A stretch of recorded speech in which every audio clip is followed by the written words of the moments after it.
Okay, welcome back to MTG Life, everyone.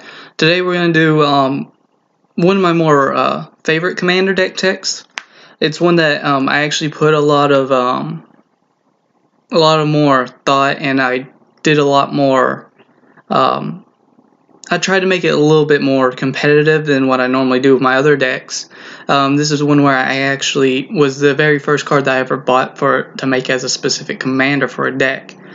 Because when the set came out, I immediately loved this card and immediately wanted to make a deck out of it. So that's what this deck here is going to be for, and it's going to be one of my more personal favorite commanders. It's going to be one that that after I built it, I have always kept it. I haven't taken it apart, redone it. Now, if I were to get some better cards, I would probably redo it. But let's just go ahead and get into it. And this card here is one of my more favorite ones, of course. And hope you guys enjoy this deck. It'll be getting into everyone's least favorite mechanic, or depending upon how you look at it, my favorite mechanic, because I'm the one who plays with it. Hapatra, 0 poisons. Let's welcome to an infect deck, people. Let's just do a little bit more of a close-up thing there for y'all. Now she's black-green for a 2/2. Human cleric. First off, that's a 2/2 bear. As a commander, that's really great. You can probably at least get in one hit, hopefully, before your opponents can play something out. Whenever Hapatra, Vizier, poison deals combat damage to a player, you may put a -1/-1 counter on target creature. Whenever you put one or more -1/-1 counters on a creature, create a 1/1 green snake creature with token with Death Touch. Okay, so first off, let's talk about this a little bit. Of course, we're going to be working with the -1/-1 mechanics. We're going to have some cards that incorporate some of the older stuff. Largely, we're hitting more for infect, and we're not running proliferate.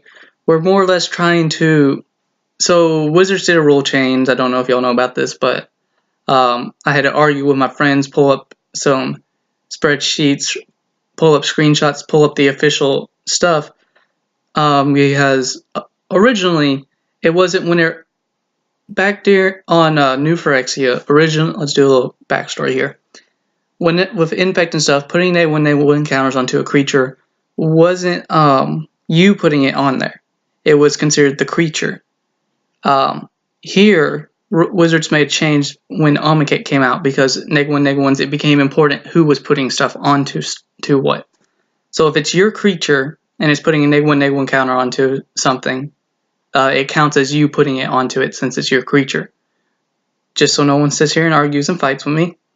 Because I've already dealt with that with 4 other people because they hated it because I kicked someone's butt turn 4 and 5 with this deck early on, giving Hapatra infect and unblockable. So she's dealing infect and commander damage. Anyways, so yeah. So first off, what you want to do is start getting those snakes. The one with snakes are very good deterrents.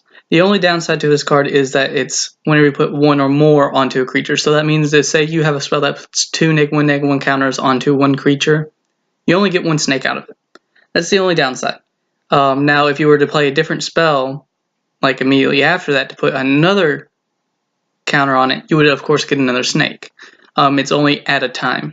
So that's the only downside. I wish that it was for each -1/-1 counter, you get a snake, because then you could easily make a super overpowered deck with this. But we gotta be a little more tricky. Now, what you want to do is you want to get her out as fast as possible, which is great because she's a 2-drop. Hit opponent turn 3. Odds are people are still working on their mana base, trying to get their mana going. They may have there's going to be at least one person probably who doesn't have a blocker on board, so you can hit them. If no one has a blocker on board, you can hit them and put the -1/-1 onto Hapatra and get a snake. You want those snakes. Now, some people would go more of a snake tribal. I'm not really doing a snake tribal. I'm doing a -1/-1 mechanic deck here by activating her abilities. So largely after this first attack, you probably won't have to attack with her again, so it's fine putting -1/-1 counter onto her. Now then, let's move on, and I'll probably be bringing her back out and showing what different stuff will do with each other. Now, first off, there's only one other legendary creature in this deck, but it's a very important legendary creature. It's probably some of you guys probably haven't even heard of it. It's Vati Ildal. I probably pronounced it horribly, but he's a black-green 2 generic mana for a 3/3 summon legend. Assume he's a legend. He's a human warrior legend or whatever. You tap target, but we don't care about that. You tap target creature's power or toughness is 1 until end of turn. Okay, couple that with the -1/-1 counters, because if you do that, the -1/-1s will stay on the creature no matter what. Same thing with 1/1 counters. If its power toughness changes, the counters stay no matter what. So you can immediately tap this and say Zakama, for example. Give it a -1/-1 counter, play this out. If you can find a way to give it haste, immediately tap it, put it down to 1 toughness. That -1 counter will immediately kill it because it will hit 0 toughness. Couples really well with any kind of -1/-1 counters, anything at all, because you can easily do this here as a little trick. You can immediately say your opponent decides to attack, you can play a spell that would just put 1 counter on it. Tap Viti. We're just going to call him Dal. Alright? I'm not going to say that this whole time. You can then just immediately tap him and then kill it off. He turns all your spells, instant sorceries, creatures that only put 1 -1/-1 counter onto a creature into immediate kills. They become fatal counters. Now, we do only have 1 Planeswalker in here. This one here is a bit more of a... it's very useful in this deck. And it's Liliana Deathwielder. She's 2 black, 5 generic mana for a 5 loyalty Planeswalker with +2 put -1/-1 counter on up to 1 target creature. So we get her out, +2 her immediately. Hapatra's out, we get a snake, which becomes a blocker for Liliana here. Or it helps Dal here kill a creature. -3, destroy target creature with -1/-1 counter on it. So say, couple this up with Dal here. You can possibly kill 2 creatures a turn that have -1/-1 counters on them. Now, -10, return all creature cards from your graveyard to the battlefield. This becomes very good because odds are we may end up putting -1/-1 counters onto our creatures just to get those snake tokens. So we may end up at one point possibly killing a few of our creatures, or they become so weak that we just block or attack and our opponent just kills them off. So this here is a very good ultimate to get them back. And with the snakes we're getting, with Hapatra out, each turn we +2 Liliana, we're going to get a snake.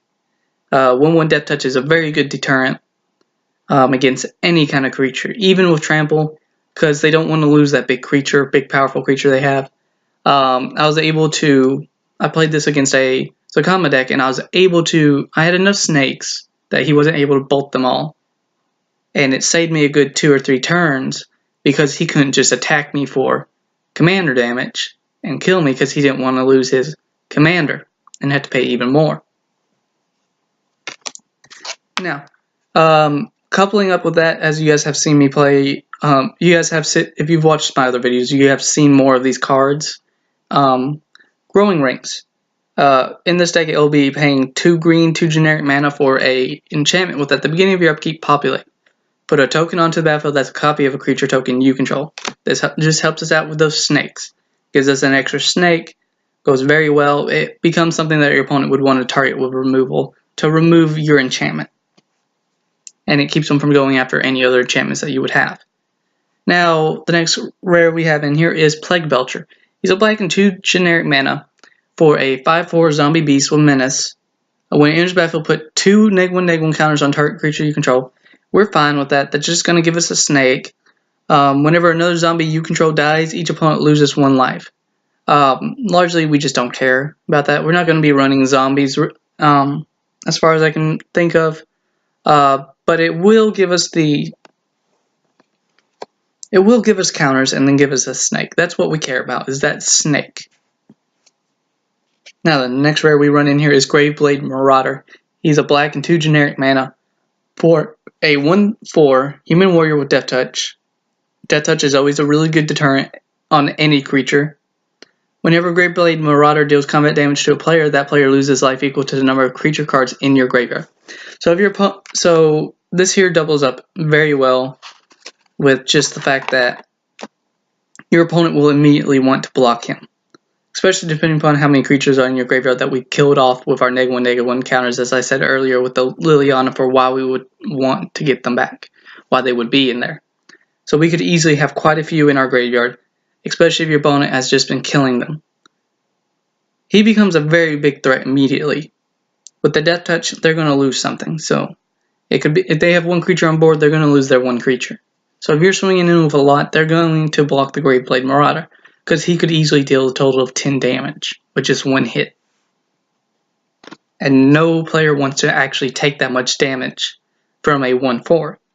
Now the next card here is Grim Affliction. He's a black and 2 generic mana for an instant with put a -1/-1 counter on target creature, then proliferate. Proliferate is you choose any number of permanents and or players with counters on them, then give each another counter of a kind already there. Okay, so first off, this here doubles very well with Hapatra.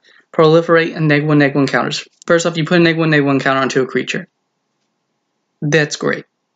That activates Hapatra, you get the snake, but then the proliferate will give it another one. So for that one creature, it won't matter. But all the other creatures that have -1/-1s on them, it will double them up. And for her ability is whenever you put one or more on counters on a creature. So that means it will activate per creature. So we could possibly, no telling how many snakes you could get. You could possibly even kill a few of your opponent's creatures there. Not to mention if you have dealt any infect damage. Thirsty, sorry. If you have dealt any kind of infect damage and gotten any kind of hit in with that and they have a poison counter, they will immediately get another poison counter. Now the next card we have here is Spread the Sickness. It's a black and 4 generic mana for a sorcery. With destroy target creature, there's a kill spell right there. Then proliferate. That just helps activate our -1/-1s, possibly gets a big creature off the board that we just can't deal with those -1/-1s. The idea, I call this deck Poison, Death by Poison. I'm still thinking of a good name for the deck.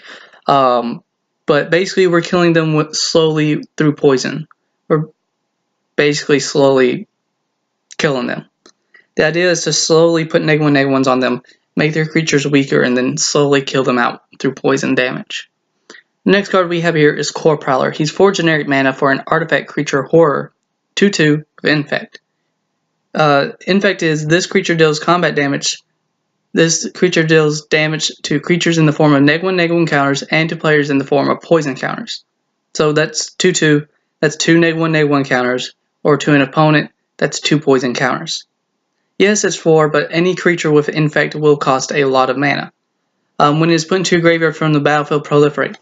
So even if this doesn't deal Infect damage, it will, and your opponent decides to block it and die, you'll get a snake from Hapatra.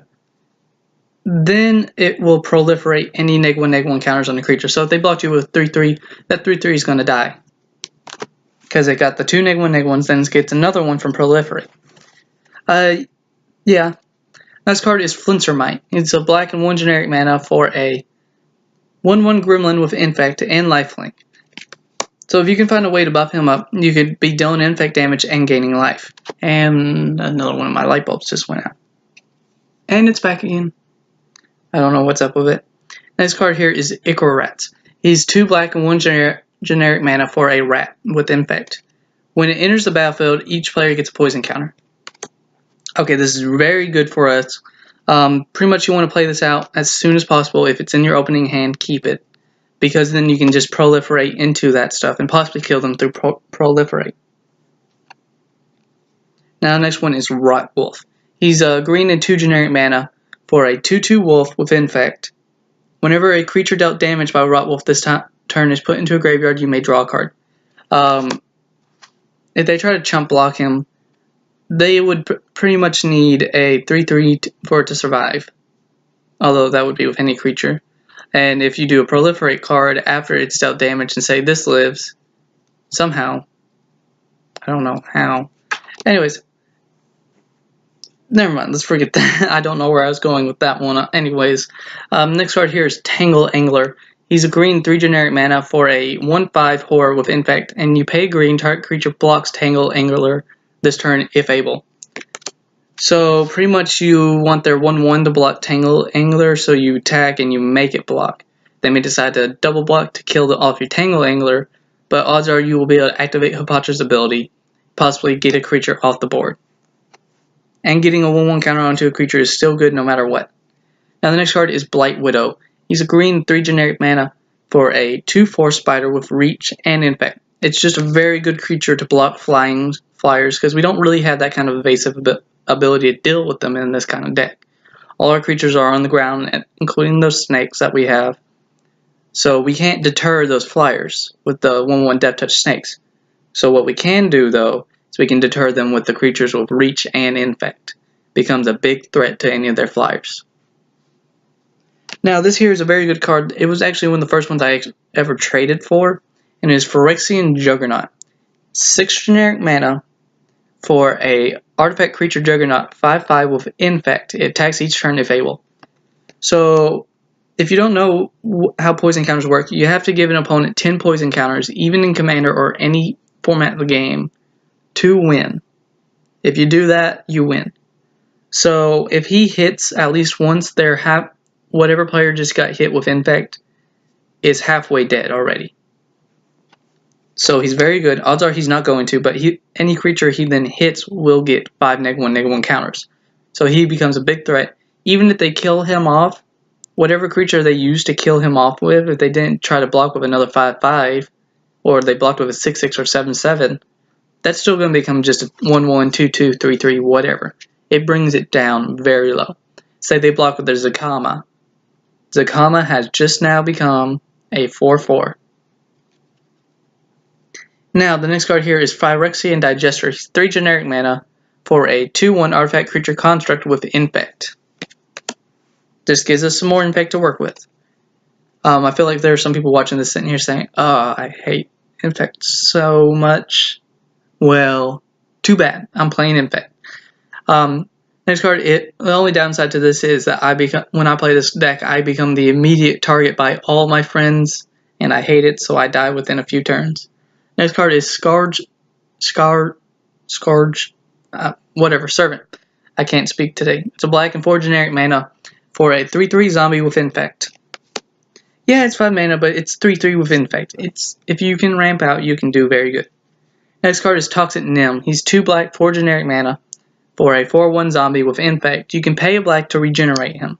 Yeah, he's a 4/1, but he can give a creature 4 -1/1s if they block, or an opponent 4 poison counters. And then you can regenerate him because he's a 4/1. So he can just continue to come back and stay.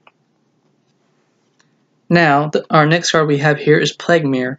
He's 2 generic mana for an artifact creature mirror, a 1/1 with infect and tap to add a colorless to your mana pool. He just helps us with some mana ramp, and he can possibly be used as a 1/1 blocker, or if there's a chance, he can attack for some infect. Now the next card is Cyst Bearer. He's a green 2 generic mana for a beast 2/3 with infect. 3-drop 2/3 infect. Not bad. Now we're getting more into our creatures that deal with -1/1 counters instead of doing the infect and proliferate stuff. Like this card, Morsel Hoarder. We're going to pay 2 green and 4 generic mana for a 6/4 elemental. It comes into play with 2 -1/1 counters on it. Remove a -1/1 counter from it. Add 1 mana of any color to your mana pool. So if we play this out for 6 mana, we can immediately remove 2 mana, 2 -1/1 counters. We get a snake from Hapatra, and he becomes a 6/4 for technically 4 mana along with a 1/1 snake. Not bad. And even if we don't use the mana for something else, you're going to use the mana for something else, but it's 2 mana of any color.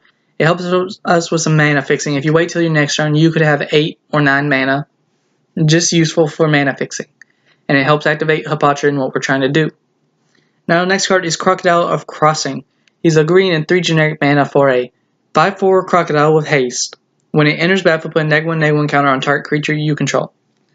Double that up with the Morsel Hoarder.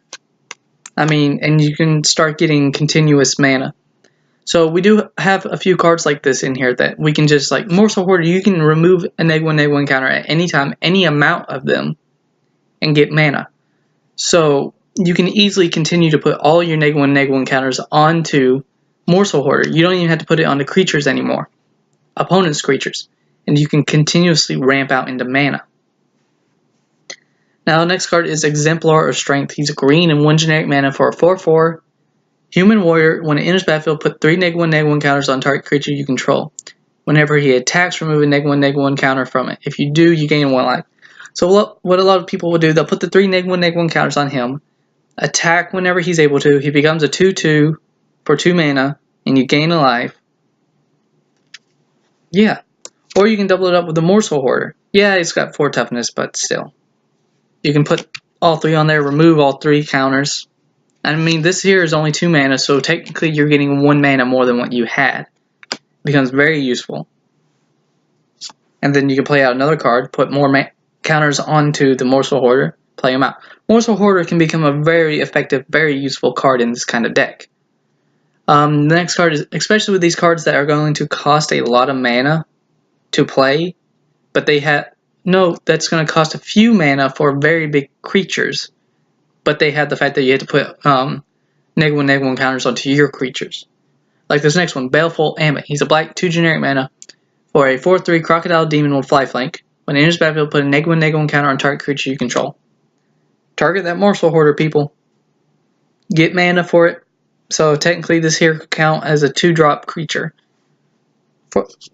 Actually, your Baleful Ammit then becomes a black and 1 generic for a 4/3 lifelink. That's not bad, people, if you do that to your Morsel Hoarder. Or you can do it to this card, Chandler Initiate. It's green 1 generic mana for a human druid with it's a 3/4. When it enters battlefield, put 3 -1/-1 counters on target creature you control. You can tap, remove a -1/-1 counter from Chandler Initiate, add 1 mana of any color to your mana pool. So double this up with the Morsel Hoarder. You can continuously get more mana from them. I mean, if you were able to put 3 -1/-1 counters on the Morsel Hoarder, 1 on the Chandler Initiate, you can tap and then remove. That's 4 mana immediately of any color. It's not bad at all. It's very useful. Now, or if you just need a 2-drop 3/4 body, you can just put all the -1/-1 counters onto the Morsel Hoarder and get an extra mana back. It's very useful with these low drop. If you're playing these 2-drop creatures that put 3 -1/-1 counters onto a creature and you put it on a Morsel Hoarder, you're removing this and you're coming back with 1 extra mana. It's very great, very useful. Lets you play out your bigger creatures as well. Lets you get out your weaker one, your lower drop creatures, and still put out a big creature. Now the next card here is Festering Mummy. He's a black for a 1/1 zombie with a, when it dies you may put a -1/-1 counter on target creature. It's gonna be the kind of thing. At one point I actually did a thing where I attacked with Hapatra. My opponent, because I played out Festering Mummy turn 1, Hapatra turn 2, turn 3, hit them with Hapatra, dealt the damage, put a -1/-1 counter on the Festering Mummy. Festering Mummy died, put a -1/-1 counter onto Hapatra. So then I had Hapatra as a 1/1, and I had 2 1/1 Death Touch Snake tokens, because I want those Death Touch Snake tokens because they become a very big threat. And I actually ended up with the same amount of power on the board as I had that same turn. Or if an opponent has a creature, you can put it onto that and have like 4 power on the board turn 3. Now the next card is Matopi Golem. He's 5 generic mana for a 3/3 artifact creature. For pay 1, regenerate, and put a -1/-1 counter onto Matopi Golem. So pretty much what you can do is you can put a lot, if you save up 1 mana, you can put a lot of -1/-1 counters onto him. You can put all your -1/-1 counters onto him. He will die, activate Hapatra, and give you -1/-1 counters. You pay 1, regenerate him, put another -1/-1 onto him. He comes back with the -1/-1, and then Hapatra will activate again. Then you have more stuff, you can put more stuff back onto him, continue to regenerate, and after the first turn you play him, for 1 mana, you're basically getting 2 snakes from regenerating him. Because you gotta put a -1 counter onto him to kill him. Then he comes back with another one. So, next card is Ornery Kudu. He's a green and 2 generic mana for a 3/4 Antelope with when it enters battlefield, put a -1/-1 counter on target creature you control. It just continues to go good with the rest of our creatures that we're doing with. The Matopi Golem, or the Morsel Hoarder, or Chandler Initiate, or Exemplar Strength. All of that stuff, we can put -1/-1s onto them, and they'll continue to do stuff with that. Now the next card here is Wicker Warcrawler. It's 5 generic mana for a 6/6 artifact scarecrow. Whenever it attacks or blocks, put a -1/-1 counter on it at the end of combat. Yes, he gets smaller and smaller and smaller, but he does get the -1/-1 counters, and then he just continues to give us snakes. As he dies, if he continues like this and he doesn't die through combat damage, he could possibly give us 6 snakes at the end of combat. Not just on our turn, but on opponent's turns as well. Now the next card is Decimator Beetle. He's a black-green 3 generic mana for a 4/5 insect. When it enters battlefield, put a -1/-1 counter on target creature you control. Now there is one thing I want to say. If you want to play one of these big creatures for cheap mana and you don't have anything that actually works well with putting -1 counters onto them, and you just want pretty much a big body for low mana without that -1/-1 cost, you can put a -1/-1 onto one of the snakes. It'll die, and then you'll just get another snake back. The only difference is it can't attack or anything that turn because it has Summoning Sickness. That's something you can do with the snakes. They become a way to basically negate that -1/-1 put onto one of your creatures by making something weaker. Basically negates that, because then you stay at the pretty much same board state. It also has, whenever it attacks, remove a -1/-1 counter from target creature you control, and put a -1/-1 counter on up to 1 target creature defending player controls. So this here can go very well with our creatures that we're putting -1/-1s onto as well. Okay, for example, he would work very well with Wicker Warcrawler. So first off, Wicker Warcrawler will attack. If he already has a -1/-1 counter on him, you can remove it, so he goes back to being a 6/6 because then he was a 5/5, and then put a -1/-1 counter onto an opponent's creature. You'll get a snake, and then at the end of combat, Wicker Warcrawler would get a -1/-1 counter, and then you'll get another snake.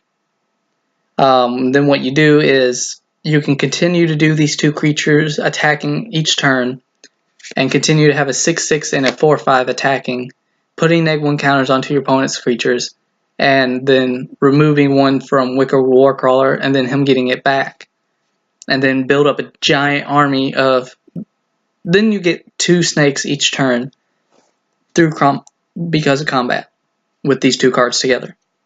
Just goes very good, useful with that, or you can just get -1/-1s off of creatures that you had to put them onto that you didn't really want to earlier. Next card here is Obelisk Spider. It's a black and a green and 1 generic mana for a 1/4 spider with reach. This helps us block those flyers. Whenever it deals combat damage to a creature, put a -1/-1 counter on that creature. So he's a 1/4. Anything that doesn't have 4 toughness isn't going to kill him. You can use them to chump block and such. Whenever you put 1 or more -1/-1 counters on a creature, each opponent loses 1 life and you gain 1 life. So this here couples very well with Hapatra's ability, because then every time you put a -1/-1 counter onto a creature, each opponent will lose a life, you'll gain a life, and then you'll get a snake from Hapatra. It just gives us more to work with in that sense. Actually, I'm going to set that to the side so I can hold up all the cards that will do something with like that. Now the next card we have here is Skin Render. He's 2 black and 2 generic mana for a 3/3 zombie. When it enters battlefield, put 3 -1/-1 counters on target creature. So you could possibly kill a 3/3 creature immediately, or anything else that has -1/-1s on it, possibly. Or you can put it on the Morsel Hoarder, or any other creature we have, and then activate Hapatra, or the Obelisk Spider. Next card we have here is Sickle Ripper. He's a black and 1 generic mana for a 2/1 elemental warrior with the Wither. If you don't know what that is, this deals damage to creatures in the form of -1/-1 counters. So it's kind of like Infect, but he does not deal poison counter damage to opponents. He'll still deal regular combat damage. But if he deals damage to a creature, he'll give them 2 -1/-1 counters. Now the next card, we're in our Wither area. Now the next card here is Cinderbones. He's a black and 2 generic mana for a 1/1 elemental skeleton with Wither. You can pay a black and 1, regenerate him. He's just a guy we can continue to regenerate and continue to put -1/-1 counters onto opponent creatures by just chump blocking. Next card we have here is Juvenile Gloom Widow. He's 2 green for a 1/3 spider with reach and wither. He just gives us that ability to block flyers as well. Now, there are some of these here I will pull out and talk about a little bit more in depth of combos I have done with these. The next card here is Phyresis, and I probably said it wrong, Phyresis. It's a black and 1 generic mana enchant aura, enchant creature has infect. Now, I have equipped this to Hapatra so that she deals commander damage and infect damage. Now, the next card is Edge of Divinity. We're just going to pay a black for it, for enchantment aura, and it is enchant creature. As long as enchant creature is black, it gets +2/+1. Now, I'll equip that to Hapatra with Phyresis. I'm still saying that wrong, I swear. And Hapatra becomes a 4/3 with infect. So any creature that blocks her, that she blocks, she'll put -1/-1 counters onto, and she'll activate herself without having to hit the opponent. And also, when she does deal combat damage to a player, even though it's infect damage, she will still activate her other ability, and she'll be able to put a -1/-1 counter onto an opponent onto a creature while giving an opponent poison counters. Next card we have here is Life Goes On. It's 1 green for an instant. We just play this because it can give us some easy life for 1 mana. You gain 4 life if a creature died this turn. You gain 8 life instant. If one of our little snakes dies because we chump blocked, play this. We get 8 life for 1 mana. Now we're getting into our other stuff. The next card here is Splendid Agony. It's a black and 2 generic mana for an instant with distribute 2 -1/-1 counters among 1 or 2 creatures. So you can immediately give 2 creatures a -1/-1 counter and activate Hapatra twice, and Obelisk Spider twice. Now the next card here is an equipment. It's a Prowler's Helm. 2 generic mana for an artifact equipment. Equipped creature can't be blocked except by walls. Equipped for 2. This is a very good card. If you play it on Hapatra, she can continue to activate her abilities, continue to deal commander damage. If she has infect from the other cards, she's dealing poison counters, or you can just equip it to a very big creature. Equip it to our Phyrexian Juggernaut. That's 5/5 unblockable pretty much, because no one's really running walls at all. Now the next card we have here is Virulent Wound. It's a black for an instant with put a -1/-1 counter on target creature. When that creature is put into a graveyard this turn, its controller gets a poison counter. Odds are you're going to save this and put it onto a creature that's either about to die or that you know you can kill, just to give them a poison counter. And it activates Hapatra and the Obelisk Spider. Next card we have here is Hapatra's Mark. It's a green for an instant. Target creature you control gains hexproof. Play it on Hapatra. Remove all -1/-1 counters from it. So you played this early on, you attacked with Hapatra first turn and put this -1/-1 onto her to get the snake. You can play this later on to remove the -1/-1 counter. Or if you're attacking with, say, your Wicked War Crawler is now a 1/1. You attack and you can hold this back and your opponent's going to either let it deal damage, because they're like, it'll just die at combat and it's 1 damage. Or they block it to kill it with a creature that's not that much bigger than it. You play this, it goes back to being a 6/6 at instant speed. Now, next enchantment aura we have here is Fist of the Demigod. We're going to pay a black and 1 generic mana for an enchantment aura with enchant creature.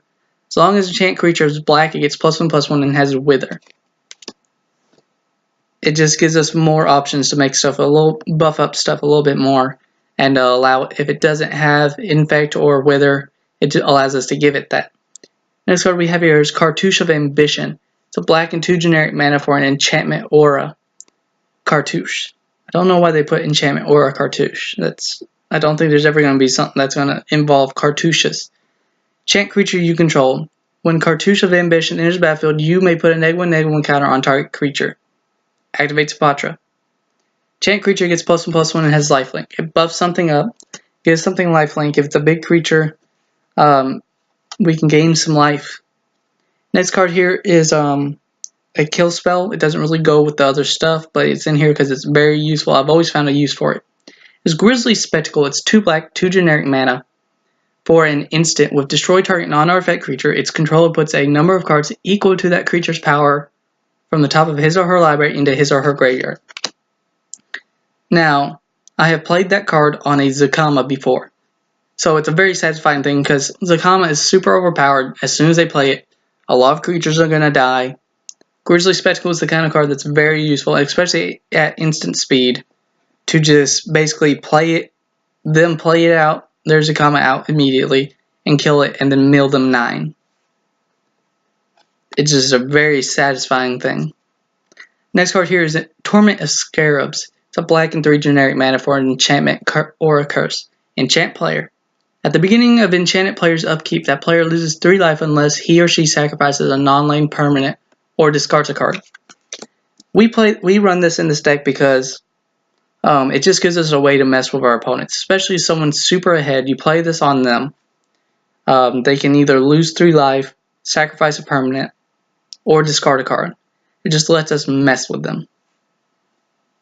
It kind of lets them show we're boss. And the next card here is Shed Weakness. It's a 1 green for an instant with. Target creature gets +2/+2 until end turn, and you may remove a -1/-1 counter from it. Hapatra, if she's unblockable with that Prowler's Helm, she becomes a 4/4 commander damage, possibly for infect damage. Activates her ability. Just saying. The next card here is enchantment. It's very useful in this card. It's Nest of Scarabs. It's a black and 2 generic mana for an enchantment. Odds are this will not last very long on the field, but try to get some kind of effect or ability or use out of it as fast as possible. Whenever you put 1 or more -1/-1 counters on a creature, create that many 1/1 black insect creature tokens. Play this out as early as possible. That's all I gotta say. Because it will not last that long. The same thing with Hapatra. Because Hapatra and Nest of Scarabs together, they will give you an army. For every -1/-1 time you put a -1/-1 counter on a creature at any per time, you're getting 2 creatures out of it. One with Death Touch and the other just a blocker. So you can then continuously attack with all your Death Touch and then just have chump blockers for days. Next card we have here is Lethal Sting. It's a black and 2 generic mana for a sorcery with as an additional cost to it. Put a -1/-1 counter on target creature you control. Destroy target creature. This lets us activate those -1/-1 abilities. And then kill a creature. Stinging Shot. It's a green for an instant. Shiny foil as well. Put 3 -1/-1 counters on target creature with flying. Cycling 2, pay 2, discard this card, draw a card. It just lets us deal with flyers. And activates abilities if there's a flyer out.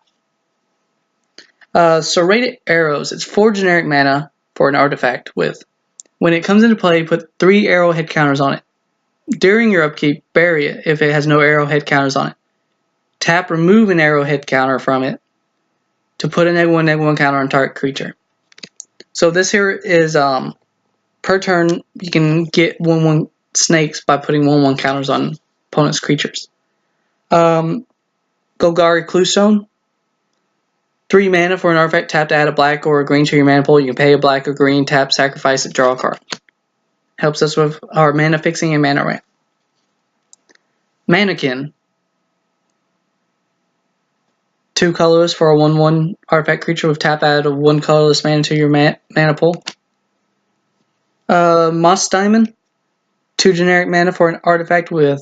It comes into play, tap to add a green to your mana pool. We do run a Sultai banner. It's the equivalent of a Cluestone, except it gives us blue, but we won't be using blue for 3. So it's the equivalent of that. Dark Ritual. It's a black for instant with you add 3 black to your mana pool. I think it's an instant. I haven't really looked it up. Basalt Monolith. 3 generic mana for an artifact. Tap, add 3 colorless mana to your mana pool. Does not untap as normal during untap phase. You may spend 3 mana at any other time to untap. Drawing mana from this artifact displays an error. So pretty much what you can do is you can tap this for 3 mana, and then you have to pay 3 mana to untap it. So odds are you're going to pay that mana to untap it when you're not using Basalt Monolith. I mean when you're not playing anything else out. You're going to do it like when nothing's being played out. When you have nothing to do or you run out of cards in hand. Next card here is Mind Stone. It's 2 generic mana for an artifact with tap. Add 1 colorless mana to your mana pool. Pay 1 tap, sacrifice it, draw a card. Cabal Ritual. It's a black and 1 generic mana for an instant with add 3 black to your mana pool. Threshold, add 5 black to your mana pool if you have 7 or more cards in your graveyard. Now there is a... First off, I want to talk about a card that I did used to have in here. It was a land. It was a Lake of Dead. If you don't know what that is, search it up. It's from Alliances, I believe it was. I had that in here for a while, and then I searched it up and found that it was actually worth it was worth some money. So I actually sold it. Yeah, to get more cards. Next card here is Jungle Creeper. He's a black and green for 1 generic mana for a 3/3 elemental. You can pay 5, return it from your graveyard to your hand. This is just the kind of card that we could put -1/-1 counters onto and kill it off and not have to worry about not getting it back. We can bring it back at any time we want. Now, our next card here is Trestle Troll. He's a black and green 1 generic mana for a 1/4 troll. You don't see many trolls, like creature type trolls. He's a defender with reach. You can pay 3, regenerate him. Not bad. Something we can put -1/-1 counters onto, block flyers, and then just regenerate. Sundering Growth. We're going to pay 2 green for an instant. Destroy target artifact or enchantment, then populate. We're just going to basically give us 2 mana, destroy target artifact, enchantment, then gives us a 1/1 snake with death touch, or a 1/1 black beetle. Druid's Deliverance. It's a green 1 generic mana for an instant with prevent all combat damage that would be dealt to you this turn, populate. It just lets, if your opponent decides to swing in with a lot, you don't have to block and lose creatures. Horncaller's Chant. It's a green 7 generic mana for a sorcery. Put a 4/4 green rhino creature token with trample into the battlefield, then populate. For 8 mana, we could get 8 power onto the battlefield with trample. Now we're done with those cards. We're now getting into our lands, non-basics first. Opulent Palace, of course, enters battlefield tap. We're going to just tap it for a green or black. Slippery Karst. It comes into play tap. You can tap to add a green to your mana pool, or you can pay 2 to cycle it. Ebon Stronghold. It comes into play tap. You can tap to add a black to your mana pool, or tap sacrifice it, add 2 black to your mana pool. Polluted Mire, it's the same thing as the Karst, except you can tap to add black to your mana pool. Inferior Deadlands. It's a land, desert, tap to add a colors to your mana pool. Tap, pay 1 life, add a black to your mana pool, or you can pay 2 black, 2 generic mana, tap, sacrifice the desert, put 2 -1/-1 counters on target creature and opponent controls. Activate this ability anytime you can cast a sorcery. We don't run really any other deserts, so odds are if you're going to tap and sacrifice it, you're going to sacrifice this desert. Hopefully you do that when you actually have no, when you have plenty of mana to spend. Golgari Guildgate, it enters battlefield tap, just taps to add a black or a green to our mana pool. Desert of the Indomitable, it's a land, desert, it enters battlefield tapped. You can tap to add a green to your mana pool, or you can pay to cycle it. Havenwood Battleground. Comes into play tap, taps add a green to your mana pool, taps sacrifice it, add 2 green to your mana pool. And then we get into our basic lands, and gonna have 14 swamps.